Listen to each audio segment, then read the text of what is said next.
সুলতান মাহমুদ গজনবী রাহমাতুল্লাহ আলাইহি রাতের আঁধারে ঘুরে ঘুরে দেখতেন প্রজারা কে খায় না, কে ঘুমায় না। সুলতান মাহমুদ গজনবী রাত্রিবেলা বের হয়ে গেলেন। ওনার হাতের ভিতরে স্বর্ণের একটা প্রদীপ আছে, অর্থাৎ চেরাগের ডাটিটা স্বর্ণ দিয়ে বানানো ছিল। স্বর্ণ দিয়ে চেরাগের ডাটি বানানো। সুলতান মাহমুদ গজনবী রাহমাতুল্লাহ আলাইহি বাজারে ঘুরতে ঘুরতে বাজারে গেলেন। দেখি রাতের বাজার দেখতে কেমন দেখা যায়। উনি রাতের বাজারে গেলেন, যাওয়ার পরে দেখলেন এক দোকানদারের চেরাগের পাশে বসে বসে একটা ছেলে কিতাব পড়তেছে। সুলতান মাহমুদ গজনবী তারে সালাম দিলেন, বললেন, হে তলাবা, তুমি কিতাব পড়তেছো, কোরআন পড়তেছো এই চেরাগের বাতিতে বসে। ব্যবসায়িক চেরাগ দিয়ে ব্যবসা করে, কিন্তু তুমি এই বাতির পাশে বসে কোরআন কেন পড়ো? বলে, কে আপনি? জানি না, আমি এতিম অসহায়, মাদ্রাসায় পড়াশোনা করি, কোরআন পড়ি, কিন্তু আমার চেরাগ এবং তেল কেনার মতো সামর্থ্য আমার নাই। সেই জন্য দোকানদারের প্রদীপের আলো হাওলাত করে এইখানে বসে বসে আমি কিতাব পড়তেছি। তখনই সুলতান মাহমুদ গজনবী রাহমাতুল্লাহ আলাইহির মনে মায়া লাগলো। আরে, আমি স্বর্ণের প্রদীপ হাতে নিয়ে পথ চলতেছি, আর আমার একজন তলাবা এইখানে বসে ওই দোকানদারের প্রদীপ চেরাগ বাতি হাওলাত করে কিতাব পড়তেছে। কিয়ামতের ময়দানে আল্লাহ রাসূল যদি আমাকে জিজ্ঞেস করে, সুলতান মাহমুদ গজনবী, তুমি তো আমার গোলামীর দাবি করতা, আল্লাহ তোমারে সুলতান বানিয়েছিল। বর্তমান Afghanistan, Uzbekistan, Tajikistan, Turkmenistan, Azerbaijan, Turkistan, Afghanistan, Pakistan, বিরাট অংশের একজন বাদশা ছিলেন তিনি। এটার নাম ছিল গাজনি সাম্রাজ্য। গাজনি সাম্রাজ্যের বাদশা ছিলেন তিনি, বিরাট সাম্রাজ্যের বাদশা। চিন্তায় পড়ে গেলেন, কিয়ামতের ময়দানে রাসূলের সামনে কি চেহারা নিয়ে আমি দাঁড়িয়ে যাব? কিয়ামতের ময়দানে আমি বলবো কি জবাব দিব নবীজির সামনে দাঁড়াইয়া? আহা, যদি রাসূল আমাকে জিজ্ঞাসা করে, তোমার মতো বাদশা হাতের মধ্যে তোমার ছিল স্বর্ণের প্রদীপ, আর আমার একজন তলাবা কিতাব পড়েছিল, দোকানের চেরাগের আলো হাওলাত করে, তোমার করণীয় ছিল কি? সেই সময় আমি কি জবাব দিব? সুলতান মাহমুদ গজনবী রাহমাতুল্লাহ আলাইহি চিন্তায় পড়ে গেলেন। হাতের চেরাগ, স্বর্ণের চেরাগখানা ছেলেটার হাতে দিয়ে বললেন, বেটারে, এটা স্বর্ণের প্রদীপ, তোমার কাছকে দিয়ে গেলাম, কালকে থেকে এই প্রদীপ দিয়ে তুমি কিতাব পড়বা, কারণ এই প্রদীপ থেকে তোমার কিতাবের অনেক দাম, এই প্রদীপ থেকে তোমার কিতাবের অনেক দাম। এই কথা বলে সুলতান মাহমুদ গজনবী রাহমাতুল্লাহ আলাইহি চলে আসলেন রাজপ্রাসাদে। ঘুমিয়ে আছেন, রাত্র গভীর, স্বপ্নের ঘরে দেখে রাহমাতুল লিল আলামিন তশরীফ এনেছে। চিৎকার মেরে বলেন আল্লাহু আকবার। প্রিয় নবীজি তশরীফ এনেছে। সুলতান মাহমুদ গজনবী রাহমাতুল্লাহ আলাইহি দাঁড়িয়ে গেলেন, সালাম দিলেন, আসসালাতু ওয়াসসালামু আলাইকা ইয়া রাসূলুল্লাহ। মিসকিনের ঘরে দুজাহানের বাদশার আগমন। নবীজি বলেন, সুলতান মাহমুদ, সুসংবাদ দেওয়ার জন্য এসেছি। তুমি আজ রাত্রিবেলা আমার একজন তলাবাকে স্বর্ণের প্রদীপ দিয়ে তুমি সম্মান করে আসছো।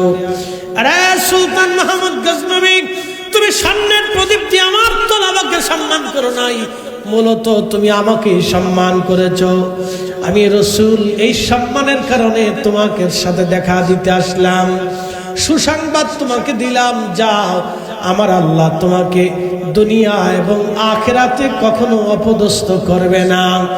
দুনিয়াতে অপদস্থ হবে না, আখিরাতেও অপদস্থ হবে না। একবার জোরে বলা যাবে কি মারহাবা। এই সুলতান মাহমুদ গজনবী 17 বার ভারত আক্রমণ করেছিলেন, 17টা যুদ্ধই ভারতবর্ষে করেছিলেন, একটা যুদ্ধেও তিনি পরাজিত হন নাই। নবীর দোয়া, একসাথে বলেন কার দোয়া? আমার রাসূলের দোয়া। একটাবারও তিনি পরাজিত হন নাই, একটাবারও তিনি অপমান হন নাই। দুনিয়ার যেখানে গেছেন সেখানে থেকে সম্মান দেওয়া হয়েছে, সেখানে আল্লাহ তার বিজয় দিয়েছেন। খুব ইনসাফগার একজন বাচ্চা ছিলেন, বড় আশিক রসুল একজন বাচ্চা ছিলেন। কোন রাত্রি দুরূদ শরীফ পড়া ছাড়া বাচ্চা ঘুমাইতেন না, কোন রাত্রে দুরূদ ছাড়া বাচ্চা ঘুমাইতেন না। বড় আবিদ, বড় পরহেজগার একজন বাচ্চা ছিলেন সুলতান মাহমুদ গজনবী রহমাতুল্লাহ আলাইহি। এই জন্য প্রতিষ্ঠানকে যদি আপনারা মহব্বত করেন, এটাও কিয়ামতের ময়দানে আপনার মাথার নূরের তাজ হয়ে যাবে, এটা কথা বলবে। এই জন্য পৃথিবীর দুনিয়ার যে যাই বলুক, প্রতিষ্ঠানের দিকে আপনারা মায়ার নজরে রাখবেন। আমার ভাই রায়পুরি সাহেব আপনাদেরকে নিয়ে প্রতিষ্ঠানটা চালান। মূলত রায়পুরি সাহেব আমরা আজ আছি কালকে, কিন্তু আপনারা স্থানীয় যারা আছেন, মসজিদের মুসল্লি, হায়াত পর্যন্ত তারা আছে, মৃত্যু পর্যন্ত আছে। অতএব এই প্রতিষ্ঠানকে আপনারা সেভাবে মহব্বত করবেন। একটা সুন্নি মাদ্রাসা, একটা সুন্নি প্রতিষ্ঠান এলাকায় একটা নিয়ামত। বলে হুজুর কারণ কি জানেন? আপনাদেরকে বলি, বহু মসজিদ আছে নামাজ হয় কিন্তু দোয়া নাই। আসতে করবেন না, জোরে বলেন আসেনি? বহু মসজিদ আছে নামাজ হয় কিন্তু দোয়া, বহু মাদ্রাসা আছে কোরআন হাদিস তেলাওয়াত হয় কিন্তু দোয়া নেই। বহু আছে, দোয়া নাই। তা আপনি একটা প্রতিষ্ঠান দেন কেন? আপনি মসজিদে পরিশ্রম কেন করেন? উদ্দেশ্য দোয়া। খতিব সাহেব যদি দোয়া নাই করলো যে আল্লাহ আমার যত মুসল্লি কবরে চলে গেছে, এই মসজিদের সূচনা লগ্ন থেকে অদ্যাবধি পর্যন্ত যত মুসল্লি কবরে গেল, আল্লাহ সবাইরে মাফ করে দাও, ইমাম যদি এই কথা নাই বললো, তো সাতার ইমাম দিয়ে কি হবে? কি আসতে কনকে জোরে বলেন, তাহলে সাতার ইমাম দিয়ে কি হবে? এই জন্য সুন্নি ভিত্তিক এলাকায় একটা মসজিদ, একটা মাদ্রাসা, একটা নিয়ামত, অনেক বড় নিয়ামত। আপনি কবরে চলে যাবেন, কবরে চলে যাবেন, কিন্তু প্রতিষ্ঠান দুনিয়াতে থাকবে। যতদিন মসজিদ থাকবে, নামাজ হবে, রোজা হবে, জিকির হবে, ততদিন পর্যন্ত আপনার আমল নামায় নেকি চলতে থাকবে। আল্লাহ আমাদেরকে সেই নেকির সওয়াবের অংশীদার হিসেবে, আশিক রসুল হিসেবে কবরে যাওয়ার তৌফিক নসিব করুন। জোরে বলে নাও আমিন। আখেরি কারবালার গজল, আরে খোদা রে, অনুরোধের আসর আর কি, সে ছোটকালে রেডিওতে দেখতাম অনুরোধের আসর। তো এগুলো হচ্ছে অনুরোধের আসর, কেউ গজল শুনতে চায়, যাও গজল এটা আত্মার খোরাক, আশিকের খোরাক, অসুবিধা নেই। আখেরি সালাম লন ওহে নানা জান, আপনার হুসাইন যায় কারবালার ময়দান গো নানা, কারবালার ময়দান। কারবালার ময়দানে যাইয়া দিব গলা কাটাইয়া, আর নায়া শিব ফিরে নানা, আর নায়া শিব ফিরে মদিনা মুকাম, আপনার হুসাইন যায় কারবালার ময়দান।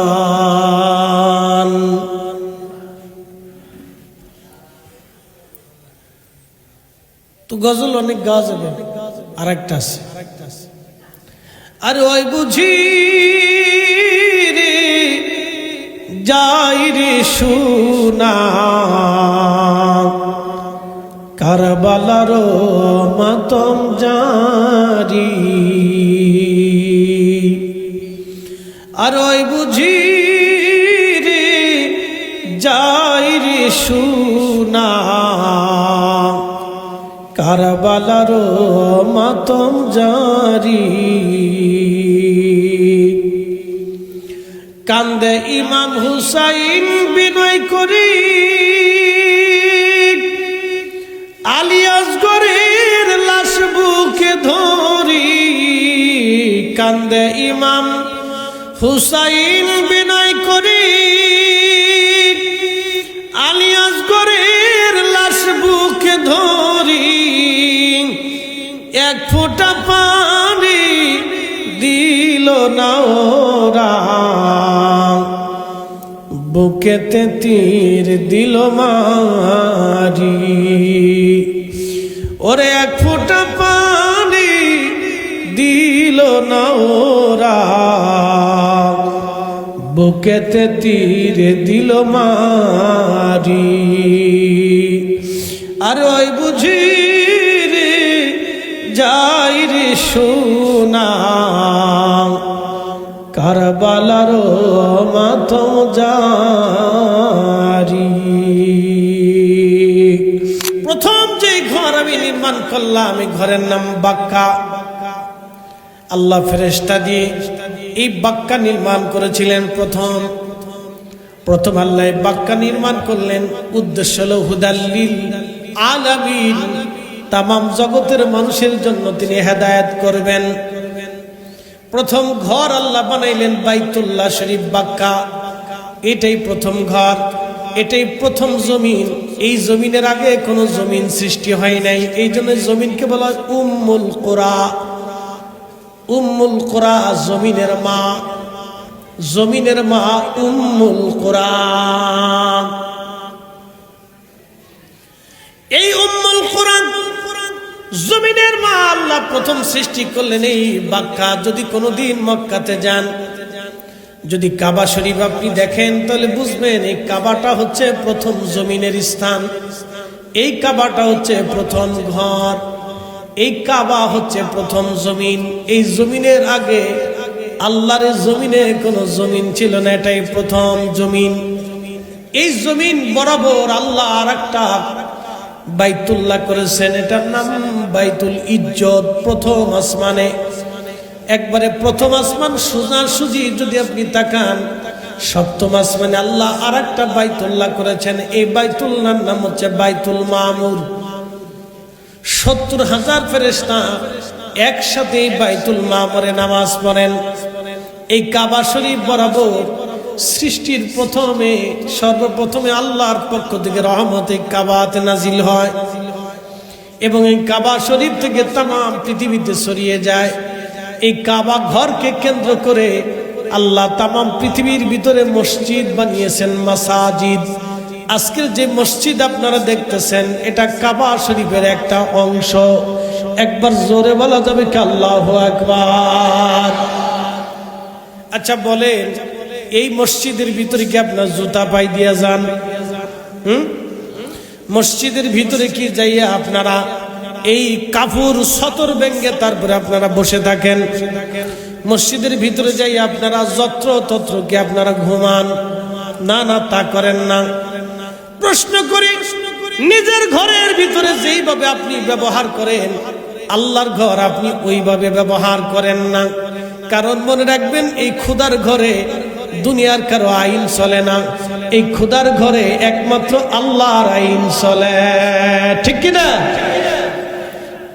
যদি বাংলাদেশ প্রধানমন্ত্রী ঘোষণা দেয় আগামী জুমার নামাজ আমরা জুমার দিনে পড়ব না, আগামী জুমা আমরা শনিবারের দিন পড়ব, তাহলে কি বাংলাদেশের মানুষ মানবে? কেউ মানবে না। পাগলও কবে না, যে গাঁজা খায় সেও কবে না আমি গাঁজা খাইতে পারি কিন্তু জুমা চেঞ্জ করতে পারবো না। ঠিক কিনা? এই মসজিদ আল্লাহর ঘর, মসজিদে দুনিয়ার কারো হুকুমদারি চলে না, এটা আল্লাহর আইনে চলে। কাবা শরীফ আল্লাহর ঘর, এখানে দুনিয়ার কোনো হুকুমদারি চলে না, এটা আল্লাহর আইনে চলে। খুব মনোযোগ দিবেন, কাবা শরীফকে কেন্দ্র করে আমার আল্লাহ তামাম পৃথিবীতে মসজিদ বানিয়েছেন। সারা পৃথিবীতে আল্লাহ মসজিদ বানিয়েছেন। এই মসজিদের মাধ্যম দিয়ে আল্লাহ মানুষকে হেদায়েত করেছেন। মসজিদকে কেন্দ্র করে তামাম পৃথিবীতে আল্লাহ কালেমার দাওয়াত দিয়েছেন। ভাই খুব মনোযোগ দিবেন, পৃথিবীর অলিরা যেখানে গেছেন সেখানে আগে মসজিদ বানিয়েছেন। পৃথিবীর অলিরা আগে যেখানে গেছেন সেখানে আগে মসজিদ নির্মাণ করেছেন। আমি গিয়েছি মালয়েশিয়ার মালাক্কা সাগরের ভিতরে ছোট্ট একটা দ্বীপ পুলাউ বসারের ভিতরে আল্লাহর একজন অলি আছেন, শাইখুনা আল্লাহ ইমামুত তরিকত রাহনুমায়ে শরীয়ত হুজুর গাউসে পাক মহিউদ্দিন আব্দুল কাদের জিলানী আল হাসানী ওয়াল হুসাইনী, যিনি সরাসরি আমার নবীর বংশধর হযরত ইমাম হাসান এবং হুসাইনের আওলাদ। তিনার একজন কলিজার টুকরা সন্তান আছে, এই সন্তানের নাম হচ্ছে হযরত ইসমাইল বুগদাদি আল হাসানী। কালেমার দাওয়াত দেওয়ার জন্য সুদূর ইরাকের বাগদাদ থেকে এই মহান আল্লাহর ওলি নামের আগে লেখা আছে ট্যাম্প অফ সুলতানুল আরিফিন, অর্থাৎ ওনার নামের লকব হলো সুলতানুল আরিফিন, আরেফদের সুলতান, আরেফদের সুলতান। সুলতানুল আরিফিন শেখ ইসমাইল বুগদাদি আল হাসানী আল হুসাইনী রাহমাতুল্লাহ আলাইহির মাজার। ভাই ওইখানে যাওয়ার পরে 800 বছর আগে যে মসজিদ বানানো হয়েছে সে মসজিদে নামাজ পড়েছি। একসাথে বলবেন না মারহাবা। ওলিরা যেখানে গেছেন ওখানেই তারা মসজিদ নির্মাণ করেছেন, যেখানে গেছেন ওইখানে তারা আল্লাহর ঘর নির্মাণ করে ওই মসজিদকে কেন্দ্র করে তারা হেদায়েত চালু করেছেন। আমি রাজশাহীতে পদ্মা নদীর পারে একজন আল্লাহর ওলি ঘুমিয়ে আছেন, তার নাম হযরতে শাহ মাকদুম রহমাতুল্লাহ আলাইহি, নাম শুনেছেন। ওনার পুরা নাম সৈয়দ আব্দুল কুদ্দুস মাখদুম শাহ রহমাতুল্লাহ আলাইহি, ওনার পুরা নাম। কিন্তু উনি কে জানেননি? ওনার আব্বা ছিলেন হুজুর গাউসে পাকের আর একজন সন্তান, সরাসরি হুজুর গাউসে পাকের নাতি ছিলেন হযরতে আওলাদে রাসূল আব্দুল কুদ্দুস মাকদুম শাহ রহমাতুল্লাহ আলাইহি। রাজশাহীতে এসে বৌদ্ধদের সাথে জিহাদ করে ওই জমিনে কালেমার দাওয়াত দিয়ে ঘুমিয়ে আছেন। একবার জোরে বলা যাবে কি আল্লাহু আকবার? কষ্ট হইতেছে আপনাদের? জানার দরকার আছে না? এই বুঝে যান, আওলাদে রাসূলদের ইসলামের খেদমতের ছোট্ট দুইটা তুলনা উপমা দিলাম। আওলাদে রাসূল শাহজালালী আমানে মুজাররিদি, আওলাদে রাসূল শাহ মুস্তাফা আল বাগদাদি আল হাসানী আল হুসাইনী মৌলভীবাজারের শহরে ঘুমিয়ে আছেন। 360 আউলিয়ার একজন আওলাদে রাসূল সিফা সালাত নাসিরউদ্দিন রহমাতুল্লাহ আলাইহি ঘুমিয়ে আছেন। ওই যে আপনার সোনারো ঘাটের জমিনে ওনার মাজার শরীফ উত্তর আর দক্ষিণ না, ওনার মাজার পূর্ব পশ্চিম। জোরে বলা যাবে কি আল্লাহু আকবার? শুনে যাবেন, পৃথিবীতে এইভাবে অসংখ্য আওলাদ নেই, রাতের আধারে ঘুমিয়ে আছেন। স্বপ্নের ভিতরে আমার আল্লাহ জানাইলেন ইন্না আ'তাইনাকাল কাউসার, নিশ্চয় নবীজি আমি আপনাকে কাউসার দান করেছি। কোন মুফাসসির বলেছেন এই কাউসার হলো অপরিসীম নবীর সম্মান, নবীর জন্য নিয়ামত। এই জন্য নবীর সম্মানে যারা, নবীর সম্মানকে যারা ছোট এবং খাটো করে দেখে ওদেরকে আমি শুয়োর আর কুত্তার চাইতেও নিকৃষ্ট মনে করে থাকি। এখন আপনার ইচ্ছা মনে হয় ভাই ডাকবেন না, বাপ ডাকবেন না, খালু ডাকবেন, ওটা আপনার ইচ্ছা, ওটা আপনার ইচ্ছা। কোরআন আপনি বুঝে যাবেন, রব্বুল আলামিন বলেন ইন্না আ'তাইনাকাল কাউসার, আপনাকে কাউসার দিয়েছি। এক জামাত মুফাসসির এই কাউসারের ব্যাখ্যা করতে যায় লিখছেন অপরিসীম সম্মান আল্লাহ তার নবীকে দিয়েছেন, অপরিসীম নিয়ামত মর্যাদা আল্লাহ তার নবীকে দিয়েছেন। এই কাউসার মানে নবীর মর্যাদা, নবীর নিয়ামত। একসাথে বলবেন আল্লাহু আকবার। কার মর্যাদা? নবীর। জোরে বলেন কার মর্যাদা? এই কাউসার মানে রাসূলের মর্যাদা, অপরিসীম মর্যাদা আল্লাহ দিয়েছে। অতএব ওই নবীর মর্যাদায় কেউ যদি হানি করে, সাদর ধরে, তো আমরা তারে মানুষের কাতারে রাখতে পারি না, মুসলমান পরে হিসেবে আছে। মুসলমান এরে বলে না। আরে বাংলাদেশে সাইকুল হাদিস মাদ্রাসায় পড়ার শতান ও ওয়াজ করতেছে রাসূলের আব্বা আম্মা কাফের। এই আস্তে কোনকে জোরে বলেন, মুসলমানের ঈমান এত সহজ কেন? নাউজুবিল্লাহ। খালি কুত্তা বমি খাওয়ার পরে, বমি করার পরে বমিটাকে বলা হয় বিষ্ঠা। বিষ্ঠা যেমন নাপাক, ওর জিন্দিগি ওরকম নাপাক হয়ে গেছে। আপনাদেরকে কোনো দলিল দিব না, শুধু একটা প্রশ্ন করি।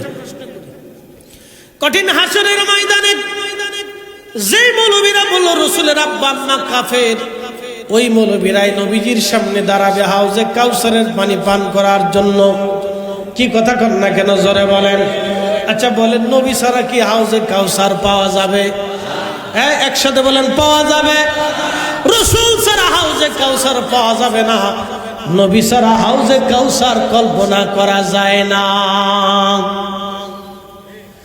যেই মৌলবী বলল রসুলের আব্বা আম্মা কাফের এবং জাহান্নামী, কিয়ামতের ময়দানে এই মৌলবী দাঁড়ায় যাবে হাউজে কাউসারের সামনে, নবীজির সামনে দাঁড়িয়ে যাবে। আল্লাহর নবী জিজ্ঞেস করবে, উম্মত, দুনিয়ার ভিতরে তুমি আমার আব্বা আম্মাকে জাহান্নামী মনে করতা, কাফের বলতা, আজকে তুমি তোমার বক্তব্য অনুযায়ী আমাকে বলতাম আমি কাফেরের সন্তান।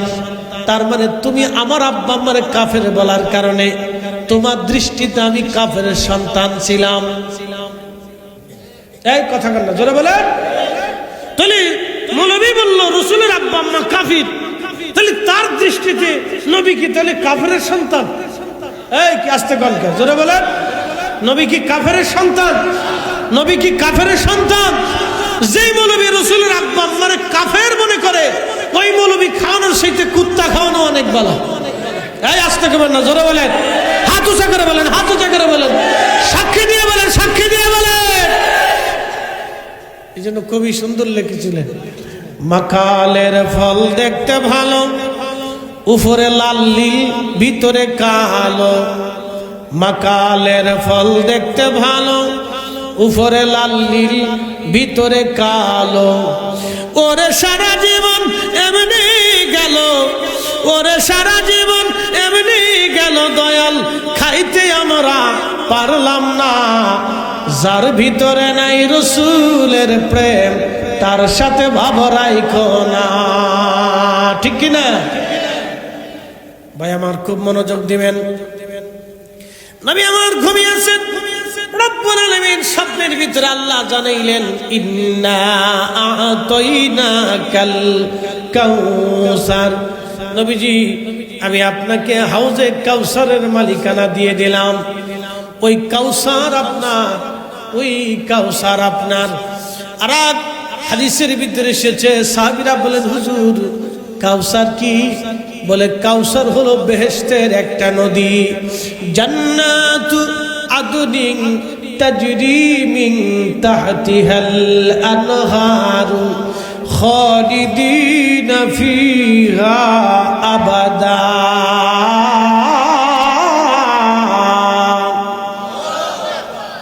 বেশি রাত করব না, যেহেতু মাদ্রাসার মাহফিল, রাত বেশি করব না, ভয় নাই।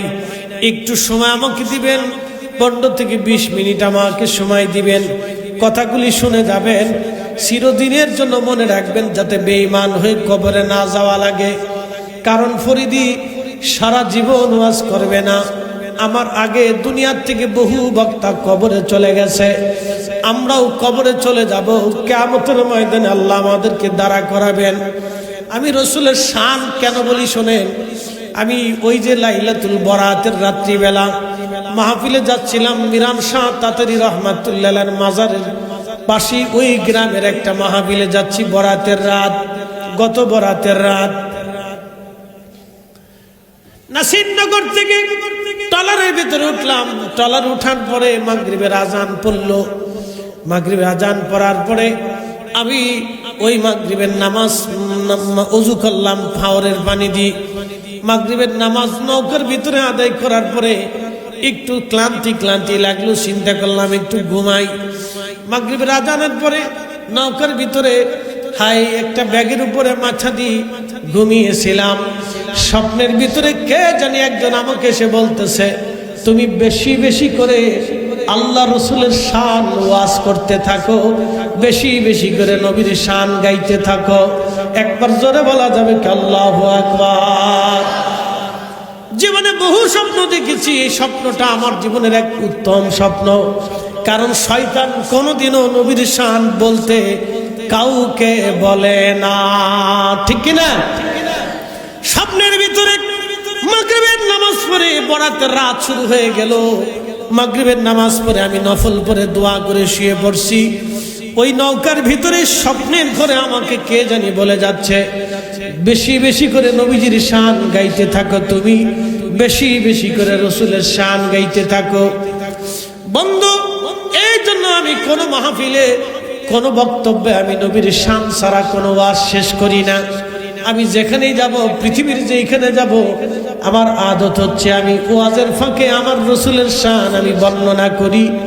কারণ নবীর শান না বললে আমার অন্তরে মজা লাগে না, আর যারা শুনে তাদেরও অন্তরও ভালো লাগে না। ঠিক কিনা? খুব মনোযোগ দিবেন। আল্লাহ নবী সাহাবীদেরকে বলেন, সাহাবীরা রে, এই কাউসার হচ্ছে জান্নাতের একটা নদী, যেই নদীতে পানির নহর থাকবে, শরবতের নহর হবে, মধুর নহর হবে, দুধের নহর হবে। আর পানিটা দুধের থেকে সাদা হবে, মধুর থেকে মিষ্টি হবে, বরফ থেকে ঠান্ডা হবে। আমি জান্নাতে গিয়েছিলাম মেরাজের রাতে। সাহাবীরা রে, আমি ওই নদীর পাশে আল্লাহ আমাকে নিয়ে গেলেন।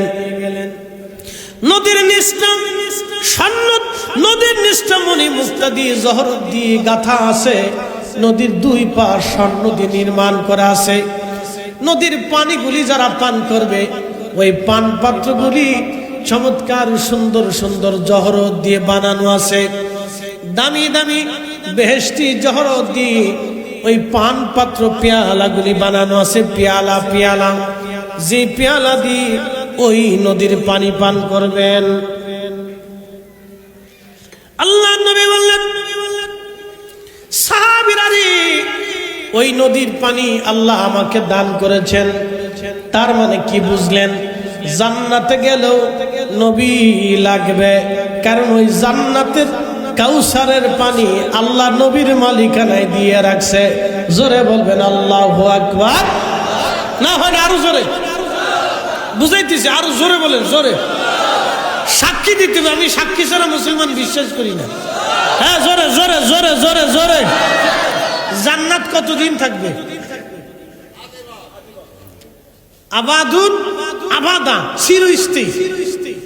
আল্লাহ বললেন, জান্নাতু আদনিন তাজরি মিন তাহতিহাল আনহারু খালিদিনা ফিহা আবাদা।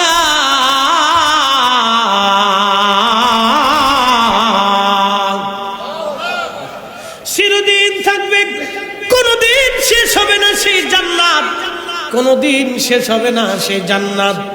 ওই নদীও থাকবে চিরদিন। তার মানে হাউজে কাউসার চিরদিন, জান্নাত চিরদিন। জান্নাতে যারা থাকবে তারাও চিরদিন। আর ওই মালিকানা আল্লাহ নবীরে দিয়ে রাখছে চিরদিন।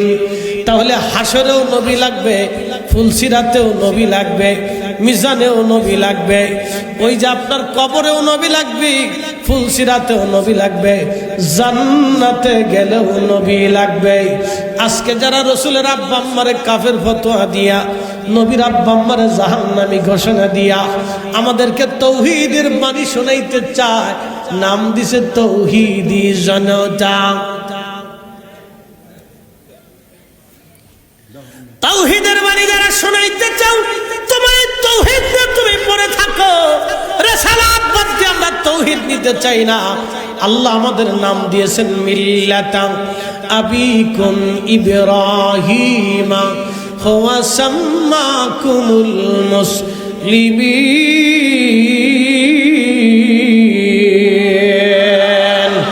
একসাথে বলেন মুসলিম জনতা।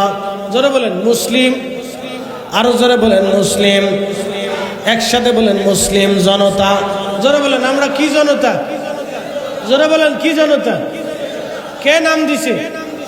কোথায় দিছে? কোরআনে দিছে। তো কোরআনের বাইরে আমরা আর যাওয়ার দরকার নেই। খুব মনোযোগ দিবেন মুসলিম জনতা, সুন্নি ভাইরা, ভালো করে শুনে যাবেন। আল্লাহ রাব্বুল আলামিন, আমার রব আমার আল্লাহ, নবীজিকে হাউজে কাউসার দিয়ে দিলেন, মালিকানা আল্লাহ দিয়ে দিলেন। এরপর আল্লাহ বলেন, ফাসল্লিলি রাব্বিকা ওয়ান্নাহার। নবীজি নামাজ পড়েন আর আপনি কুরবানি করেন, নামাজ পড়েন আর কুরবানি করেন। এখানে একটা রহস্য আছে। বলে হুজুর রহস্য কি? অনেকের সন্তান হয় না, 8 বছর পরে 20 বছর পরে আল্লাহ একটা সন্তান দিলেন। এই সন্তান আল্লাহ আপনাকে দিয়েছে, এটা নিয়ামত। সন্তান পেয়েছেন, তখনই আপনি আল্লাহর নামাজে সেজদায় পড়ে, নামাজ পড়ে কৃতজ্ঞতা আদায় করে একটা পশু কুরবানি করে আপনি মানুষকে খাওয়াবেন, গরিবের জন্য বরাদ্দ করে দিবেন। ফাসাল্লি রাব্বিকা ওয়ান্নাহার। আপনি নামাজ পড়েন, কুরবানি করেন। দুনিয়াতে যত নিয়ামত আপনি পেয়েছেন, এই নিয়ামতের জন্য আল্লাহর রাস্তায় কুরবানি করতে হয়। দুনিয়াতে আল্লাহ মুসলমান আপনাকে বানাইছেন। জীবনে এইখানে যদি আমি হাত বাড়াইতে বলি, হুজুর কেউ হাত বাড়ান, যে মুসলমান হওয়ার জন্য শুকরিয়া 2 রাকাত নফল নামাজ কে পড়েছেন? বহু মুসলমান পাওয়া যাবে না।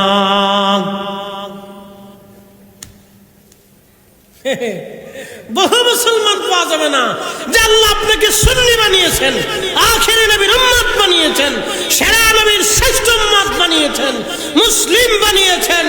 আপনাকে আল্লাহ ঈমানের দৌলত দিয়েছেন। আপনি আজও পর্যন্ত 2 রাকাত নফল নামাজ পড়ে সিজদা দিয়ে বলেন, রব্বি আপনি মুসলমান বানাইছেন, আমি 2 রাকাত পড়ে আপনার সিজদা দিয়ে শুকরিয়া আদায় করলাম। আল্লাহ আপনি মুসলিম বানিয়েছেন, এই খাসিটা কুরবানি করে আপনার রাস্তায় বিলি করে এই এতিম দুস্থ গরিবদেরকে খাওয়াই দিলাম। ফাসাল্লি রাব্বিকা ওয়ানহার। এই জন্য নিয়ামত পাইলে নামাজ পড়তে হয়, কুরবানি করতে হয়। মনে রেখেন, আয়াতের তাফসীর আপনি অনেক জায়গায় পাবেন না। এটা খুব ইম্পর্টেন্ট, গুরুত্বপূর্ণ কথা আল্লাহর কোরআনে। আল্লাহ বলেন, হাবিব আপনাকে নিয়ামত দিছি, শ্রেষ্ঠ নিয়ামত, যা কাউকে দেই নেই, কোনোদিন দেব না, কেউ পাই নেই, কেউ পাবে না। আপনি পাইছেন, ইয়া রাসূলুল্লাহ। আপনি নামাজ পড়েন আর আপনি কুরবানি দেন। জোরে জোরে জোরে কর। তাহলে আমাদের হুকুম কি? আমরা নিয়ামত পাওয়ার পরে নামাজ পড়তে হবে, কুরবানি দিতে হবে। প্রিয় উপস্থিতি হাজিরিন, খুবই মনোযোগের সাথে কথাগুলি শুনবেন। এই চ্যাপ্টার এখানে শেষ, আর আমি বাড়াবো না, সামনের দিকে চলে যাই। যে এখানে ওয়াজ রাখছিলাম, কাবা শরীফের কথা বলতে বলতে আমার নবীর শানের কথায় আমি চলে গেলাম। নবীর শান যদি সারা জীবন গাইতে থাকি, কোনো দিন শেষ হবে না। আরো সামনে আসতেছে বাক্কা। আল্লাহ প্রথম যে ঘর বানাইলেন বাক্কা, এরপরে নূহ আলাইহিস সালামের মহাপ্লাবন আসলো। এই মহাপ্লাবন আসার পরে এই মহাপ্লাবনে বাক্কা ঘর নষ্ট হয়ে গেল। মহাপ্লাবনে এই ঘরটা নষ্ট হয়ে গেল। ফেরেশতারা যেটা প্রথম বানিয়েছিলেন, এটার অস্তিত্ব হারিয়ে গেল মহাপ্লাবনের সময়।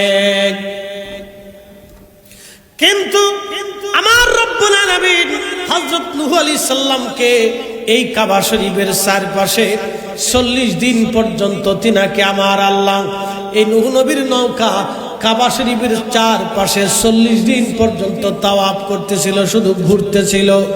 চারপাশে ফেরেশতারা নূহ আলাইহিস সালামের নৌকাটাকে ঘুরাইছিলেন। কয়েলটা নিয়ে যান, সমস্যা করবে, হাই হাই মেরে দিচ্ছে, কণ্ঠ খেয়ে ফেলবে একবারে।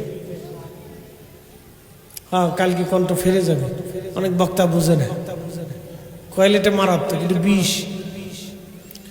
একটা ছোট্ট বাচ্চার ঘরের ভিতরে কয়েল জ্বালাই দিয়ে রেখে দিয়ে আসবেন, ও মরে যাবে, দেখেন মারা যাবে।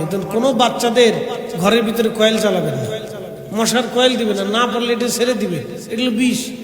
বুঝেন, একটা জন্তু, এটা মশা মরে যায়। নমরুদের আমলে আল্লাহ মশা পাঠাইছিল, এই মশা আর আল্লাহ আসমানে নেই নেই, এটা দুনিয়াতে রাইখে দিছে। আমি রাইখে দিলে আমার বান্দাদের মাঝে মধ্যে কামড়াইব। একসাথে এখন আল্লাহু আকবার। নমরুদের আমলে যে ফাটাইছে আর আল্লাহ আসমানে নেই না, এই মশা খুব মারাত্মক। এটারে ফিটানোর লাগে এই কয়েল। তাহলে বুঝেন যে নমরুদ যার সাথে পারে নাই, এই কয়েল হেঁটে ঘরের ভিতর থেকে বের করে, তাহলে এটা মারাত্মক বিষ। বাচ্চাদের ঘরের ভিতরে কয়েল চালাবেন না, মোবাইল চাপতে থাকে 24 ঘন্টার 8 ঘন্টা মোবাইল চাপতে থাকে। মোবাইল সেফ হিসেবে বাংলাদেশের অধিক মানুষ সাইকোলজিক্যাল প্রবলেম হয়ে গেছে। মনে কিছু নিয়েন না, বর্তমান রানিং যে অবস্থা বাংলাদেশে চলতেছে, সর্বনাশ, যে পরিমাণে ধর্ষণ বাংলাদেশে হচ্ছে, আপনার গা শিহরে উঠার মতো। বাচ্চা কাচ্চা নিরাপদ রাখবেন। মানুষ চিনা বড় মুশকিল, কোনটা মানুষ, কোনটা পশু, কোনটা শুয়োর কুত্তা আপনি চিনতে পারবেন না। কি কথা বলে, জোরে বলে, চিনা বড় মুশকিল। প্রচুর পরিমাণে ধর্ষণ বাড়ছে, বাপের সামনে থেকে মেয়েরে তুলে নিয়ে চলে যাচ্ছে। কি অবস্থা দেশের, মগের মূল্য পেয়ে গেছে দেশটা। খুন খারাপই বাড়ছে। কালকে দেখলাম বড় ভাই ছোট ভাইরে খুন করতেছে ইটালিতে। হ্যাঁ, বড় ভাই ছোট ভাইরে খুন করে ফেলছে, বাপ ফুলারে খুন করতেছে, মা ছেলেরে খুন করে ফেলতেছে। কয়দিন আগে দেখলাম ছেলে গাঁজা গাঁজার টাকা দেয় নেই, বৃদ্ধ বাবা মারে খুন করে নিজের ঘরের ভিতরে কাফন মানে দাফন দিয়ে রাখছে। এই অবস্থা করছে, এই অবস্থা বাংলাদেশে চলতেছে। আর যারা গাঁজা বিক্রি করে, বাবা ফ্যান্সি বিক্রি করে, ওরা তো বলে লাভ নাই, এটা মানে কুত্তায় বেছে নাকি? হ্যাঁ, কুত্তায় বেছেনি তো, মানুষই তো বেছে। ও মানুষ কারা, ও কিসের মানুষ বলেন আপনি? যারা গাঁজা বেছে, ইয়াবা বিক্রি করে ওই টাকা দিয়ে সে সন্তানের জন্য কাপড় কিনে দেয়। গাঁজা ইয়াবা বাবা বিক্রি করে। আজকে এই যশোরে আসার সময় দেখলাম মাদক এক দাড়িওয়ালা, বাপরে বাপ, কত বড় দাড়ি, মাথায় কি সুন্দর টুপি, দেখলে মনে হবে একবারে আপনার কি বলে বুজুর্গ আলাইহিস সালাতু ওয়াস সালাম। ইয়াবার ব্যবসা করে, বুঝতে পারছেন? দেখলে বিশ্বাস করার কাজ নয় যে এই লোক এই মাদকের ব্যবসা করে। আর বুরকা সুরকা তো এখন খুব মারাত্মক হয়ে গেছে। হ্যাঁ, বুরকা এখন সুরকা হয়ে গেছে, খুব ভয়াবহ অবস্থা। এখন বুরকা ইউজ করিয়া, টুপি ইউজ করিয়া, জুব্বা ইউজ করিয়া আজকে টুপি জুব্বার ইজ্জত মান সম্মান শেষ করে ফেলতেছে। চোরের গোষ্ঠী, চোরের দল, ডাকাতির দল এই কাজ করতেছে। খুব মনোযোগ দিবেন, এই জন্য অবস্থা কিন্তু খুব ভয়াবহ। সাইকোলজিক্যাল প্রবলেম মানুষের বেশি, মনস্তাত্ত্বিক সমস্যা। একদিক দিয়ে অভাব, অন্য দিক দিয়ে অনটন, অন্য দিক দিয়ে সমস্যা, সামাজিক প্রবলেম, রাষ্ট্রীয় সমস্যা তো যাই না। এরপরে প্রাকৃতিক দুর্যোগ, এরপরে বিশ্বের যুদ্ধ হয় ইরানে, তেলের দাম বাড়ে বাংলাদেশে। কি দেশ আমরা রে, চিন্তা করেন। এমন সিন্ডিকেটের তালের ভিতরে সরকারও পড়ে গেছে যে বেরোইতে পারতেছে না। এত সিন্ডিকেট যে রাষ্ট্র পর্যন্ত ব্যর্থ হয়ে যাওয়ার কায়দা হয়ে গেছে। দাম বেড়ে গেছে, এখন তেল পাওয়া গেছে। সারা পৃথিবী একই অবস্থা। প্রিয় উপস্থিতি, অবস্থা ভয়ানক। আমরা বাঙালিরা খুব মারাত্মক একটা জাতি, সংমিশ্রণ জাতি, তো কোনো তালের ঠিক নেই। এই জন্য এই মোবাইল আপনাকে অনেক ক্ষতি করতেছে, সাইকোলজিক্যাল প্রবলেম বাড়তেছে মানুষের। এই জন্য এগুলি থেকে বাচ্চা কাচ্চারা দূরে থাকবেন। কোনো বাচ্চার হাতে মোবাইল দিবেন না, বাপ ডাকলেও দিবেন না, 3 ঘন্টা কাঁদলেও দিবেন না, কাঁদতে থাকুক, মোবাইল দিবেন না। ও কাঁদুক, অসুবিধা নেই, কেঁদে হয়রান হয়ে যায়, মোবাইল দিবেন না। দিবেন তো মারা যাবে, খুব তাড়াতাড়ি শেষ হয়ে যাবে, ওর সাইকোলজিক্যাল প্রবলেম হয়ে দাঁড়াবে। আমার এক মুসল্লি একদিন এসে বলতেছে, হুজুর দোয়া করেন। আমরা কি দোয়া করবো? বলে আমার ছেলেটা পাগল হয়ে গেছে। আল্লাহর কসমে মাহফিল কি আমার জুমান মুসল্লি ঢাকাতে। বললাম পাগল কেমনে হলো, বয়স কত? বলে 6-7 বছর। 6-7 বছর একটা বাচ্চা পাগল হয়ে গেল, কি হয়েছে, সমস্যা কি? হুজুর মোবাইল টিপতে টিপতে। আমি বললাম তাহলে আপনার জন্য দোয়া করা যাবে না। কি দোয়া করবো? আপনি নিজের সন্তানকে নিজে পাগল বানাইয়া ওর মসজিদে এসেছেন দোয়া চাওয়ার জন্য। এটা কথা? একটা মা কত বড় অপদার্থ, কত বড় অপদার্থ একটা বেটি নিজের হাতে নিজের সন্তানকে হত্যা করে দিয়েছে। এই জন্য ওয়াজ করলে হবে না, শুধু এগুলো আমাদের শিখে যেতে হবে, সতর্ক করতে হবে। সামাজিক অবস্থা বেশি সুবিধা নেই। এই সাইকোলজিক্যাল প্রবলেম, রাষ্ট্র কি করবে? বাইরে খুন করে বলেছে, রাষ্ট্র কি করবে বলেন তো? অনেক কিছু, অনেক সময় রাষ্ট্রের অনেক কিছু করার থাকে না। এই জন্য আমাদেরকে খুব সচেতন হতে হবে। এখনই আমাদের সন্তানদেরকে সুশিক্ষায় শিক্ষিত করতে হবে। সন্তান কাঁদুক, অসুবিধা নেই, কেঁদে কেঁদে হয়রান হয়ে যাক, তাও সমস্যা নেই, মোবাইল টোবাইল দিবেন না। ওরে খেলনা দিয়ে দেন, খেলা দিয়ে দিবেন, ফুটবল দিবেন, ক্রিকেট দিবেন, র্যাকেট দিবেন, আরো আনুষঙ্গিক যত খেলাধুলা আছে সব দেন, ও খেলতে থাকুক, অসুবিধা নেই। 1 ঘন্টার জায়গায় 4 ঘন্টা খেলুক, তাও সমস্যা নেই। কিন্তু 1 ঘন্টার জায়গায় 10 মিনিটের জায়গায় যদি আরো 10 মিনিট মোবাইল চিপতে দেন তো শেষ। মনে রেখেন, 1 ঘন্টার জায়গায় যদি 4 ঘন্টাও খেলে তাও সমস্যা নেই, ও বাচ্চা সুস্থ থাকবে।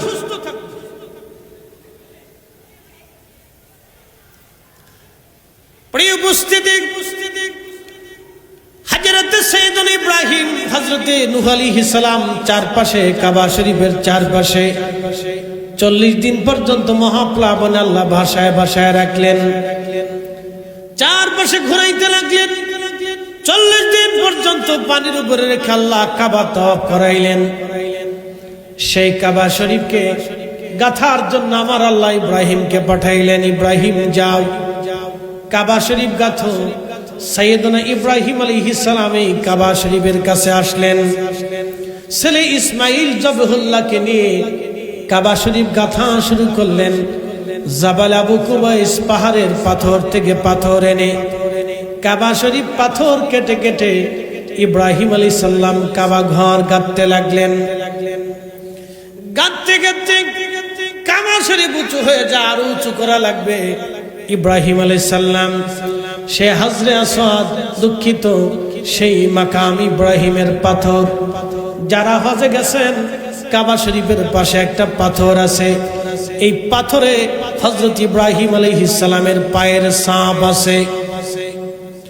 ওই পাথর আনলেন, ইসমাইল জবিহুল্লাহ আলাইহিস সালাম এই পাথর আনলেন। পাথর আনার পরে পাথরখানা ইব্রাহিমের পায়ের নিচে দিলেন।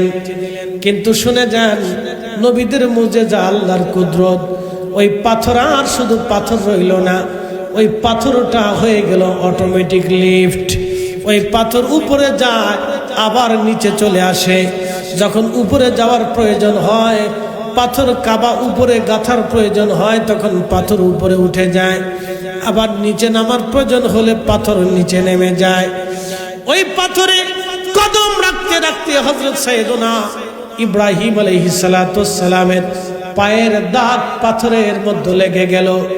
যারা মাকাম ইব্রাহিম দেখেছেন বলেন তো, ইব্রাহিম আলাইহিস সালামের পায়ের দাগ কি জুতা সহ না জুতা ছাড়া? তুই কেমনে দেখলি রে বাবা? মোবাইলে দেখছিস না? আচ্ছা ঠিক আছে, জুতা ছাড়া। কি ছাড়া? জোরে বলেন, জুতা ছাড়া। তার অর্থ হচ্ছে কাবা ঘর গাঁথার সময় আমাদের মিল্লাতের বাবা ইব্রাহিম জুতা খুলে খালি পায়ে কাবা শরীফ তিনি গেঁথেছিলেন, খালি পায়ে কাবা গেঁথেছিলেন। প্রশ্ন রাখবেন ফরিদি হুজুর, কেন খালি পায়ে তিনি কাবা গেঁথেছিলেন? আল্লাহ জবাব দিলেন, ওয়াইউআযজিম শাআইরাল্লাহি ফাইন্নাহা মিন তাকওয়াল কুলুব। তোমরা আমি আল্লাহর শায়েরকে, নিদর্শনকে তোমরা তাজিম করো, সম্মান করো। এই জন্য করবা, এই জন্যই সম্মান করবা, এজন্যই সম্মান করবা। ফাইন্নাহা মিন তাকওয়াল কুলুব, তোমাদের অন্তরের তাকওয়ার জন্য তোমরা আল্লাহর ঘর মসজিদকে সম্মান করবা। এই জন্য মসজিদের ভিতরে কেউ থুতু ফেলায় না, নিজের ঘরের মতো মসজিদ ব্যবহার করে না। জুতা পায়ে দিয়ে মসজিদের ভিতরে কেউ ঢুকে না, কারণ এই মসজিদ আল্লাহর শায়ের। আল্লাহর ওলিরা যেখানে ঘুমায়, ওলিদের বারগাহ হচ্ছে আল্লাহর শায়ের। কাবা শরীফ আল্লাহর শায়ের, এই জন্য ইব্রাহিম জুতা খুলে এইখানে কাবা গেঁথেছেন। তুর পর্বত আল্লাহর শায়ের। তুর পর্বতে যখন মুসা আলাইহিস সালাম জুতা নিয়ে গেলেন, আমার আল্লাহ তখন হুকুম দিলেন, মুসারে পায়ের জুতা খোলো, কারণ এটা পবিত্র উপত্যকা। তুমি যেখানে আসছো এটা পবিত্র জায়গা, জুতা খুলে ফেলাও। মুসা নবী জুতা খুলে ফেললেন। এই জন্য নবীজি বলেন, আমার উম্মতেরা রে, তোমরা গোরস্থানে যদি যাও জুতা খুলে গোরস্থানের ভিতরে ঢুকো, কারণ গোরস্থান মুসলমানদের পবিত্র জায়গা। মারহাবা খান।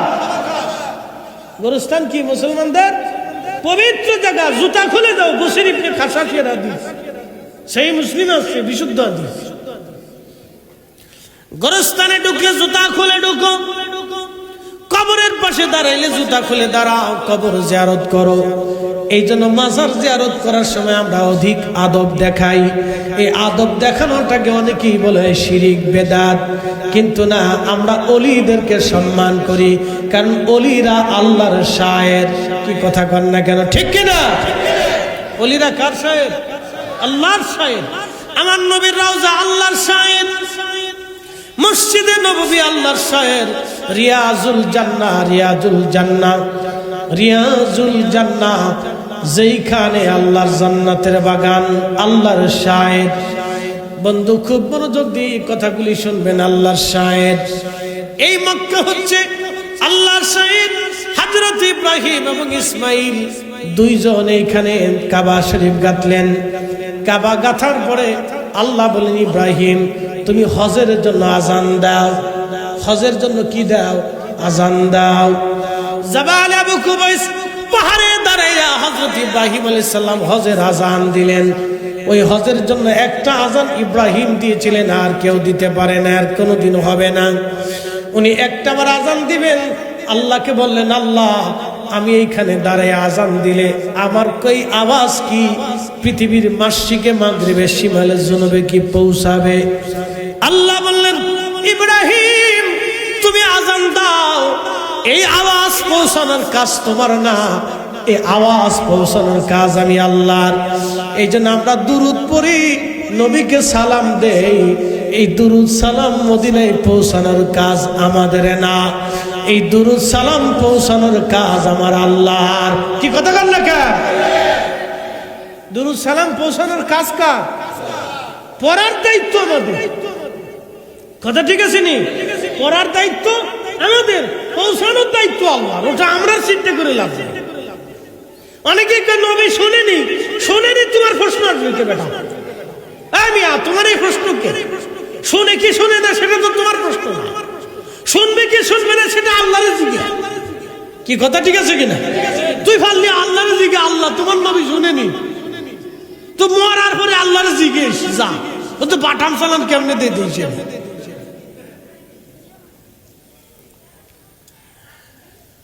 ভৈরববাসী ভালো করে শোনা যাবেন, হাজিরিন, হযরত ইব্রাহিম খলিলুল্লাহ দাঁড়াইয়া হজের আজান দিলেন। আমার আল্লাহ আজানের শব্দগুলি গ্রহে উপগ্রহে, পাহাড়ে পর্বতে, মাশরিকে মাগরিবে শিমালে জুনুবে, এমনকি রুহের জগৎ পর্যন্ত আল্লাহ পৌঁছাই দিলেন। রুহের জগতে ওই দিন আমরা সবাই রুহের জগতে ছিলাম। কি কথা কন না কেন? ইব্রাহিম আলাইহিস সালামের জমানায় কি আমরা ছিলাম? ওনার জমানা ব্যতীত, ওনার আগে, দুঃখিত ওনার পরে যত কিয়ামত পর্যন্ত মানুষ দুনিয়াতে আসবে, রুহের জগতে আল্লাহ আওয়াজ পৌঁছাই দিলেন। সেই আওয়াজে আমরা যারা আল্লাহুম্মা লাব্বাইক, আল্লাহুম্মা লাব্বাইক বলে ডাক দিয়েছিলাম, ওই সময় যারা ডাক দিয়েছিল তারা হজে যাবে, তারা হজে যাবে, তারা হজে যাবে এবং আরাফায় তারা উপস্থিত হতে পারবে। মারহাবা করলাম। প্রত্যেক সৃষ্টির রহস্য আছে, সব রহস্য আছে, রহস্য ছাড়া কিচ্ছু নেই। এই যে আপনি রহস্য বলে, কি রহস্য? আমি রহস্য। কথা কিন্তু আমার দেহ বলতেছে না, কথা কিন্তু ভিতর রহস্য বলতেছে। কি কথা কর না? কথা কিন্তু আমার দেহ বলে না, ভিতরের রহস্য কথা বলতেছে। প্রত্যেক সৃষ্টির রহস্য আছে। এই চোখ আল্লাহর রহস্য। আমাদের এই চোখের ভিতর থেকে পানি বের হয়, আমাদের এই চোখের ভিতর থেকে ময়লা বের হয়, কিন্তু আমাদের এই চোখের ভিতর থেকে আল্লাহর নূর বের হয়। ওই নূর দিয়ে আমরা দেখি। কি কথা কর না কেন, ঠিক কিনা? ওই নূর দিয়ে আমরা দেখি। আল্লাহর দেওয়া চোখের ভিতর থেকে নূর আসে। এই নূর কিন্তু দেখা যায় না, ধরা যায় না, ছোঁয়া যায় না, পরিমাপ করা যায় না, ওজন করা যায় না, কিন্তু নূর আছে, এটা সত্য। শুধু চোখের রহস্য বললাম। এই চোখ দিয়ে আমরা দুনিয়া দেখি, এই চোখের নূর আল্লাহর দেওয়া রহস্য। আমরাও দেখি, নবীও দেখে, আমাদের দেখা নবীর দেখা এক না। আমরা দেখি চর্মের চোখ দিয়ে, আর আমাদের নবী দেখতো নবুয়াতের চোখ দিয়া। আমাদের চোখ আর নবীর চোখ এক না। এই জন্য আমরা যেখানে দেখি না, নবীরা সেইখানে দেখতেন, নবীরা যেখানে দেখতেন সেইখানে আমরা দেখি না। এটাই হলো নবী এবং উম্মতের ভিতরে রহস্য। সম্ভবপুরবাসী ভালো করে শুনে যাবেন। হাজিরিন, হযরত সাইয়্যিদুনা ইব্রাহিম আলাইহিস সালাতু ওয়াস সালাম আযান দিলেন। ওই সময় যারা আল্লাহুম্মা লাব্বাইক লাব্বাইক আল্লাহুম্মা লাব্বাইক বলে ডাক দিয়েছিল, শুধু তারাই হজে যেতে পারবে, আল্লাহ তাদেরকেই কবুল করবেন। ভালো করে শুনে নেন বন্ধু মুসলমান, সুন্দর করে শুনে যান। অর্থ হইলেও অনেকে যেতে পারে না, সম্পদ হলেও যেতে পারে না। আমার একদিন মুসল্লি একদিন এসে আমার কাছে বলতেছে, হুজুর আমি এরকম হজের ওয়াজ করলাম জুমার দিনে। হজের ওয়াজ শেষে আসার পরে বলল, হুজুর আমার জীবনের একটা ভুল হয়ে গেছে। আমি বললাম, ভাইজান কি ভুল? লোকটা বলতেছে, হুজুর আমি একসময় ধনী ছিলাম, কোটি কোটি টাকার ব্যবসা আমার ছিল। ওই সময় যুবক ছিলাম, কিন্তু হজ আমি করি নাই। চিন্তা করলাম আর একটু বয়স হোক, তারপরে হজে যাব। হুজুর এখন আমার ব্যবসা নষ্ট হয়ে গেছে, দরিদ্রতা এসে গেছে, ঋণ আমার এসে গেছে, প্রচুর পরিমাণে ঋণ। আমি দরিদ্রতার মধ্যে পড়ে গেছি, এখন আমার উপায় কি? আল্লাহকে আমার মাফ করবেনি? আমি বললাম, ভাইজান ক্ষমা করার মালিক তো আর আমি না, আর ক্ষমা না করার মালিকও আমি না, আর নিরুৎসাহিত করার আমিও কেউ না। যেহেতু রব্বুল ইয়া ইবাদিয়াল্লাযিনা আসরাফু আলা আনফুসিহিম লা তাকনাতু মির রাহমাতিল্লাহ, আল্লাহ নিজে আমাদেরকে জানিয়ে দিয়েছেন, বান্দারে যত গুনাহ করো, আসমান জমিন যদি ভরে যায়, সাগর নগর পাহাড় পর্বত যদি ভরে যায়, সাত আকাশ সাত জমিন পর্যন্ত যদি তোমার গুনাহ ভরে যায়, লা তাকনাতু মির রাহমাতিল্লাহ, আমার রহমত থেকে তুমি নিরাশ হইও না। আল্লাহ রহমত থেকে নিরাশ হতে নিষেধ করেছে, তাহলে আমি আপনাকে নিষেধ করব না। ইন্নাল্লাহা ইয়াগফিরুয যুনুবা জামিআ, নিশ্চয় আমার রব সব গুনাহ মাফ করে দেওয়ার ওয়াদা করেছেন। অতএব ক্ষমা হয়ে যাবে, আপনি তওবা করেন, আল্লাহ মাফ করে দেবে। এই জন্য অর্থ হলে শুধু হজে যাওয়া যায় না, এটার আল্লাহর মকবুলিয়াত লাগে। আমি হজে বসে আছি হারামে, কাবা শরীফের সামনে বসে আছি, আসরের নামাজ পড়ে চিন্তা করলাম মাগরিব এশা পরে তারপরে যাব। এমন সময় এক ভদ্রলোক আলেম, তিনি এসে আমার সালাম দিলেন, জবাব দিলাম, একসাথে বসলাম। লোকটা বলল, হুজুর গতকাল আমার আব্বাকে নিয়ে আমরা হজে এসেছিলাম, গতকাল আমার আব্বা মারা গেছে। এই কাবা শরীফে, এই কাবার জান্নাতুল মুআল্লা হাজুর গোরস্থান জান্নাতুল মুআল্লাতে আব্বাকে দাফন করা হয়েছে। আব্বা গতকাল মারা গেছে, হজ করতে পারল না। এই জন্য আল্লাহর কাছে কান্নাকাটি করবেন, যদি আল্লাহ নাম লেখায় দেয় তাহলে ভাগ্য। প্রিয় উপস্থিতি, এই কাবা শরীফ কাবাতুল মক্কাতুল মুকাররমা, এই কাবা ঘরের নাম হলো বাক্কা, কিন্তু এখন নাম হলো মক্কা। শুনে যান, রহস্য আছে, প্রত্যেকটা বস্তুর রহস্য আছে, হাকিকতের হাকিকত আছে। আল্লাহর একটা নাম আছে মাহমুদ, ওয়া শাক্কালাহু লিউযিল্লাহু ফাজুল আরশি মাহমুদুন ওয়া হাযা মুহাম্মদ। হাসান বিন সাবিত ডাক দিয়ে বলতেছে, হুজুর ও আল্লাহর মেহবুব নবীজি, আল্লাহর একটা নাম আছে মাহমুদ। এই মাহমুদ থেকে আল্লাহ আপনার নাম রেখেছে মুহাম্মাদুর রাসূলুল্লাহ সাল্লাল্লাহু আলাইহি ওয়াসাল্লাম। তৌহিদেরই মুর্শিদ আমার মুহাম্মাদের নাম, মুর্শিদ মুহাম্মাদের নাম। ওই নাম জপলে বুঝতেই পারি, ওই নাম জপলে বুঝতেই পারি, খুদারি কালাম মুর্শিদ মুহাম্মাদের নাম। সম্ভবপুরবাসী মনোযোগ দেবেন, আল্লাহর একটা নাম মাহমুদ। মাহমুদ শব্দ থেকে আল্লাহ নবীজির নাম রাখলেন মুহাম্মদ। খুব মনোযোগ দেন, নাম কার? আল্লাহর। আল্লাহর নাম থেকে নবীর নাম রাখছে কে? আমরা না আল্লাহ? একসাথে বলেন কে? যার নাম থেকে যার নাম রাখলেন বুঝা যান তিনি দামি, তিনি মর্যাদাওয়ালা, তিনি সুপারিশ কন্যাওয়ালা, কঠিন নিদানের তিনি সাথী। এই জন্য কাজী নজরুল কবিতার ছন্দে লিখে দিয়ে গেছেন, আমি যদি আরব হতাম, আমি যদি আরব হতাম, মদিনারি পথ সেই পথ দিয়ে হেঁটে যাইতেন নূর নবী হাজরাত, নূর নবী হাজরাত। সাইয়েদুনা ইব্রাহিম আলাইহিস সালামের গাথা কাবা, নাম হয়ে গেল মক্কা। কিন্তু আমার আল্লাহ তার নবীর নাম রাখলেন মুহাম্মদ। মাহমুদ শব্দ থেকে নাম, আল্লাহর নাম থেকে নবীজির নাম রাখা হলো। নবীর নাম থেকে মক্কা থেকে মুহাম্মদ থেকে মুহাম্মাদের মিম থেকে মক্কা রাখা হলো। একবার জোরে বলা যাবে কি মারহাবা? মক্কা হলো মক্কা, মুহাম্মদুর রাসূলুল্লাহ সাল্লাল্লাহু আলাইহি সাল্লাম নবীর নামের মিম থেকে মক্কা লাগানো হলো। মক্কা মক্কা মক্কা মক্কা মক্কা মক্কা। এই জন্য আল্লাহ কোরআনে বললেন, লা উকসিমু বিহাদাল বালাদি ওয়া আনতা হিল্লুন বিহাদাল বালাদ। হুজুর, এই শহরের কসম করতেছি, কসম এই শহরের, কসম এই মক্কার, কসম এই মক্কার, কসম এই মক্কা নগরীর।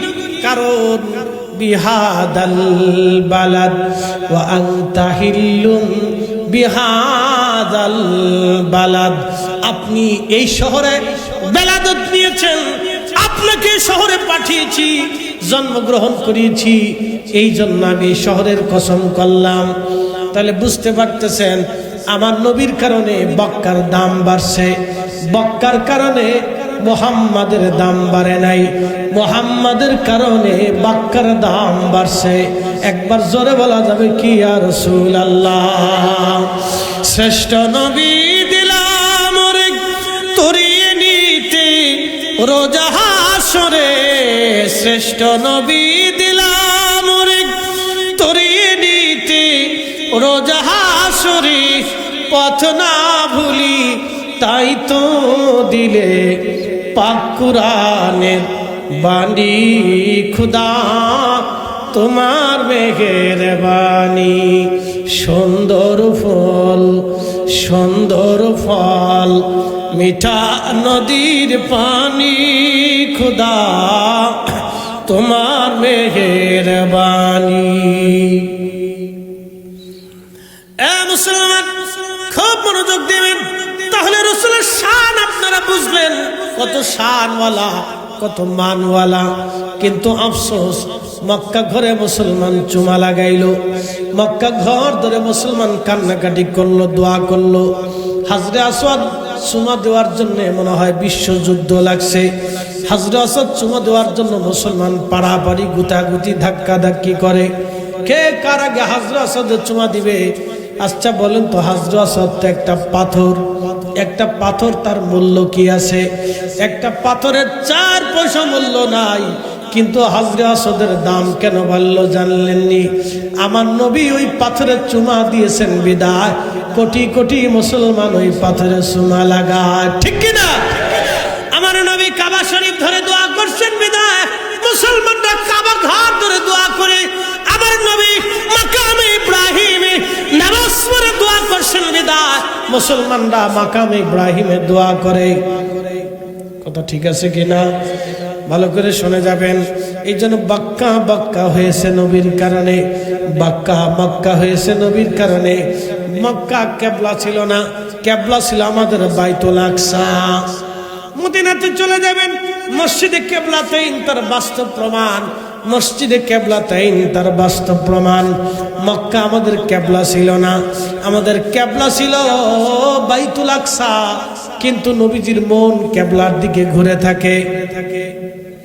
আল্লাহর নবীর মন কেবলার দিকে ঘোরানো, কাবা শরীফের দিকে। নামাজরত অবস্থায় নবীজির দিল কাবার দিকে ঘুরে গেছে। আল্লাহ ডাক দিলেন, হাবিব আপনি এই মুহূর্তে কাবা শরীফের দিকে ঘুরে যান। আমি দেখতেছি, আমি জানি আপনার দিল কাবার দিকে ঘুরে গেছে। অতএব আপনি কি যেই দিকে ঘুরলেন ওই দিকে আজকে থেকে কেবলা। আপনি কাবা শরীফের দিকে ঘুরে যান, যারা ইমানদার তারা কাবা মেনে নেবে। জোরে বলেন আল্লাহু আকবার। মসজিদে কেবলাতাইন, মসজিদে কেবলাতাইন, দুই কেবলার মসজিদ। বাইতুল আকসার দিকে মুসলমান ফিরে নামাজ পড়তো, বাইতুল আকসার দিকে ফিরে নামাজ পড়তো। আল্লাহ নির্দেশ দিলেন, সাথে সাথে নবীজি কাবার দিকে ঘুরে গেলেন, সাথে সাথে কাবার দিকে ঘুরে গেলেন। এজন্য মসজিদের নাম মসজিদে কেবলাতাইন, দুই কেবলার মসজিদ। তো কেবলা কেবলা হয়েছে নবীর কারণে, কাবা কাবা হয়েছে নবীর কারণে। এই জন্য হযরতে ওলি যারা ছিলেন, আল্লাহর বুজুর্গ বান্দা যারা ছিলেন, তারা মক্কায় হজ করার পরে আর মক্কা শরীফে থাকতেন না, তারা মদিনা শরীফের দিকে রওনা হয়ে যাইতেন। কারণ জানতেন নবীর দরজায় যদি হাজিরা না হয় তাহলে উম্মতের আর হাজিরা দেওয়ার কোনো জায়গা নাই, ঠিক কি না? উম্মত যদি রাসূলের দরজায় হাজিরা না দেয় তাহলে উম্মতের হাজিরা দেওয়ার আর কোনো জায়গা নাই। ভাই আমার, এই জন্য আমাদেরকে দিন বুঝতে হবে, সূত্র মানতে হবে। সূত্রে যদি ভুল করে বসেন তাহলে অঙ্ক জীবনে মেলবে না। মনে রাখেন, প্রত্যেকটা সৃষ্টি সূত্রের ভিতরে চলে, সূত্র ছাড়া কোনো কিছু হয় না, সূত্র ছাড়া কোনো কিছু হয় না। লাইটটা জ্বলতেছে তার পিছনে সূত্র আছে, এই মাইকটা চলতেছে তার পিছনে সূত্র আছে, ক্যামেরাগুলি ওয়াজ রেকর্ড করতেছে পিছনে সূত্র আছে, ঝাড়ের বাতি জ্বলতেছে সূত্র আছে, এই প্যান্ডেল করা হয়েছে সূত্র আছে, বিল্ডিং করা হয়েছে সূত্র আছে, আমাদের ওষুধ দেওয়া হবে সূত্র আছে। একটু রহস্য বুঝে যান, একই দেহ একই রোগ, রোগ হলো জ্বর, জ্বর আসার পরে আপনি হোমিওর কাছে গেলেন, হোমিও আপনারা এক ধরনের ওষুধ দিল, এক ধরনের নিয়ম দিল। হোমিও ওষুধের এক নিয়ম, ওষুধ আপনি সেবন করলেন, অসুস্থতা ভালো হয়ে গেল। আবার আপনি অ্যালোপ্যাথিকের কাছে গেলেন, অ্যালোপ্যাথিক ওষুধ ভিন্ন, নিয়মও ভিন্ন। একই রোগে ভিন্ন ওষুধ দেওয়া হলো, ওষুধ খাইলেন, রোগ ভালো হয়ে গেল। এরপরে আপনি চলে গেলেন ইউনানি কবিরাজিতে, ওইখানে ওষুধ দেওয়া হলো ভিন্ন এবং সিস্টেম দেওয়া হলো ভিন্ন। ওষুধ খাইলেন, রোগ ভালো হয়ে গেল।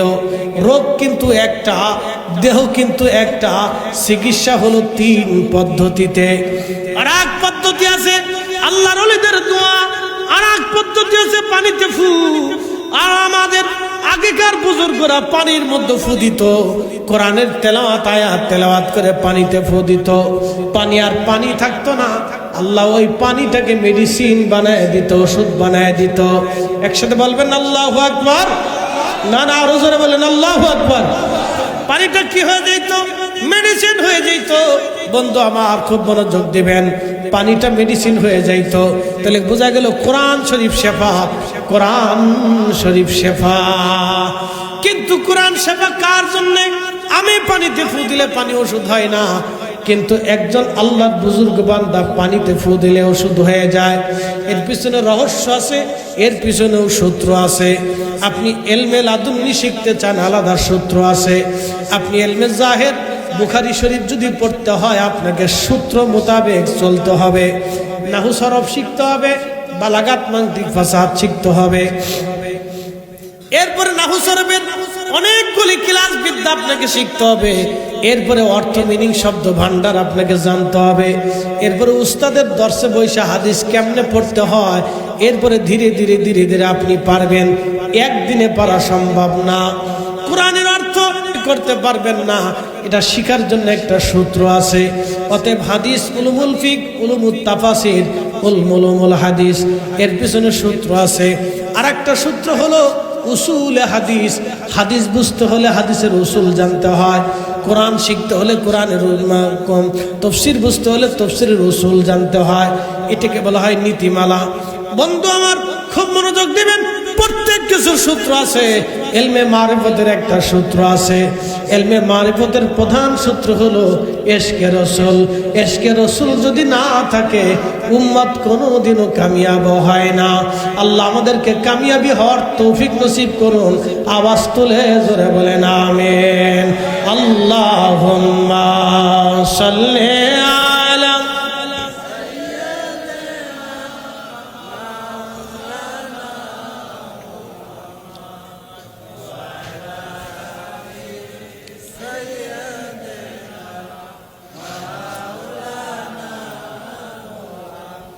কষ্ট হচ্ছে আপনাদের, আমি আর বাড়াবো না, বেশি রাতও করবো না, কারণ মাদ্রাসার মাহফিল আমরা একটা নির্দিষ্ট সময় চলে আসছি।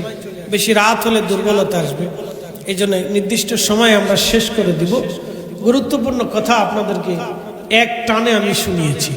আল্লাহ আমাদেরকে এই কথার উপর ইস্তেকামত থাকার, প্রতিষ্ঠিত থাকার তৌফিক নসিব করুন। আওয়াজ তুলে বলেন আমিন। এই প্রতিষ্ঠানকে ভালোবাসা আপনাদের দায়িত্ব। বলছিলাম এটা মসজিদ, মসজিদকে যারা সংরক্ষণ করে তারা কাবাকে সংরক্ষণ করে। মসজিদ, কাবা শরীফ হচ্ছে উম্মুল মাসাজিদ, সব মসজিদের মা। কাবা শরীফ হচ্ছে সব মসজিদের মা। আপনার বাড়ির মসজিদ যদি আপনি সংরক্ষণ করেন তাহলে কাবা শরীফ সংরক্ষণ হবে। আপনার বাড়ির মসজিদে যদি খেদমত করেন তাহলে আল্লাহর ঘর কাবার খেদমত হবে। আপনার বাড়ির মসজিদ পরিষ্কার যদি করেন আল্লাহর ঘর কাবা পরিষ্কার করা হবে। আপনার বাড়ির মসজিদের বাথরুম যদি পরিষ্কার করেন তাহলে কাবা শরীফের বাথরুম পরিষ্কার করা হবে। বলে হুজুর কারণ কি? বলে দিয়ে যাই। আল্লাহ বলেন হুদাল্লিল আলামিন, তামাম বিশ্ব জগৎকে হেদায়েত করবেন কাবাকে দিয়া। এই জন্য কাবাকে কেন্দ্র করে তামাম পৃথিবীর যত মসজিদ আছে, এই মসজিদে আপনাদের জন্য একটা মাদ্রাসা করা হয়েছে। আজকে 3টা ছেলে কোরআনের হাফেজ হয়েছে। আপনি বুঝতেছেন এই কোরআন দুনিয়ার কোনো কালাম না, এটা আমার রবের কালাম, আল্লাহর কথা, আল্লাহর বাক্য।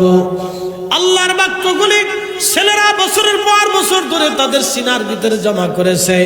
আল্লাহ কবুল না করলে সিনাতে কোরআন জমা হতো না। আল্লাহ ওদেরকে দয়া করেছে, এটা আপনাদের পরিশ্রমের ফসল। একটা টাকাও আপনাদের নষ্ট হবে না, একটা অর্থও আপনাদের নষ্ট হবে না। যারা এখানে অর্থ দিয়েছেন এবং বাচ্চাদেরকে খাওয়াইছেন, এবং যিনি কষ্ট করে রান্না বান্না করে আপনি খাওয়াইছেন, শুনে যান কিয়ামতের ময়দানে আপনার মাথায় নূরের তাজ আসবে। একসাথে বলবেন আল্লাহু আকবার। এই ছেলে কোরআনের হাফেজ হয়েছে, ছেলের দাম হোক বা না হোক, কোরআনের ইজ্জতের কারণে ওই মহিলাকে, ওই পুরুষটাকে আল্লাহ মাথার উপরে কোরআনের কারণে, এই কোরআন শরীফকে ভালোবাসার কারণে তার মাথায় তাজ পরানো হবে, নূরের টুপি পরানো হবে। এই হাফেজের বাবার মাথায় নূরের টুপি পরানো হবে, এই হাফেজের উস্তাদের মাথায় নূরের টুপি পরানো হবে, এই হাফেজের মায়ের মাথায় নূরের টুপি পরানো হবে। কোটি কোটি কোটি কোটি মানব জাতির ভিতরে, কোটি কোটি কোটি কোটি মানব জাতির ভিতরে এই কোরআনের হাফেজদের মাথায় নূরের তাজ থাকবে। তাদেরকে যারা ভালোবাসছিল তাদের মাথায় নূরের তাজ থাকবে। তাদেরকে যারা খাওয়াইছিল এবং তাদেরকে যারা ভরণ পোষণ দিয়েছিল, তাদেরকে যারা মানুষ বানানোর জন্য, কোরআনের হাফেজ বানানোর জন্য তাদের অর্থ ব্যয় করেছিল, আমার আল্লাহ ওই হাফেজের দিকে তাকাবে না, কোরআনের দিকে তাকায় আল্লাহ ওই কোরআনের খাদেমের মাথায় আল্লাহ নূরের টুপি পরিধান করাইয়া কিয়ামতের ময়দানে আল্লাহ আলাদা সম্মানের ব্যবস্থা করবে। তামাম হাসরের কোটি কোটি মানুষের ভিতরে এই মানুষের মাথার উপরে নূরের তাজ থাকবে। তাদেরকে দেখলেই চেনা যাবে তারা কোরআনের খাদেম। একবার জোরে বলা যাবে আল্লাহু আকবার। আল্লাহ মসজিদের খেদমত করার এবং কোরআনের খেদমত করার তৌফিক আমাদের দান করুন। আওয়াজ তুলে জোরে বলেন আমিন। কারণ মসজিদের খেদমত যদি করেন তাহলে কাবা শরীফের খেদমত হবে। এই কাবার খেদমত করেছেন সব নবীরা। এমন কোন নবী নাই যে নবী মসজিদের খেদমত না করেছেন। আমার নবী নিজে মাথায় করে মসজিদে নববীর পাথর তিনি গেঁথেছেন, মাটি তিনি গেঁথেছেন, নবীর নিজের হাত দিয়ে মসজিদ গেঁথেছেন। আমার নবী নিজে হাত দিয়ে মসজিদ গেঁথেছেন, মসজিদ পরিষ্কার করেছেন, সাহাবীরা মসজিদ পরিষ্কার করেছেন, মসজিদ গেঁথেছেন। আপনারা যদি তায়েফে চলে যান তাহলে তায়েফে একটা মসজিদ পাবেন, মসজিদ আলী। হযরত আলী রাদিয়াল্লাহু আনহু মসজিদটা নির্মাণ করেছিলেন। আর একটা মসজিদ আপনি পাবেন মসজিদ আদ্দাস, হযরত আদ্দাস রাদিয়াল্লাহু আনহু এই মসজিদ বানানো হয়েছিল। সব নবীরা ওলিরা পৃথিবীতে মসজিদ বানিয়েছে। তো আপনাদের এই মসজিদ, এই মাদ্রাসা, এটা আপনাদের জন্য নিয়ামত। আল্লাহ নিয়ামত হিসেবে কবুল করুক, জোরে বলেন আমিন। এই মসজিদ মাদ্রাসা কিসের? কি এটা? নিয়ামত। প্রিয় উপস্থিতি, এই মসজিদ মাদ্রাসা নিয়ামত। এই নিয়ামত আপনারা ধরে রাখবেন, কখনো যেন নষ্ট না হয়। এই মসজিদের খেদমত যদি করেন তাহলে আল্লাহর কাবা শরীফের খেদমত করা হবে। আল্লাহ এই মাদ্রাসার খেদমত যদি করেন তাহলে আমার রসুলের এই তলাবার খেদমত করা হয়ে যাবে। বলে কোরআনের হাফেজদের খেদমত করলে লাভ কি? একটা ঘটনা দিয়ে শেষ করে দিচ্ছি, মনোযোগ দেন। বিশ্ববিখ্যাত একজন বাচ্চা ছিলেন সুলতান মাহমুদ গজনবী রহমাতুল্লাহ আলাইহি।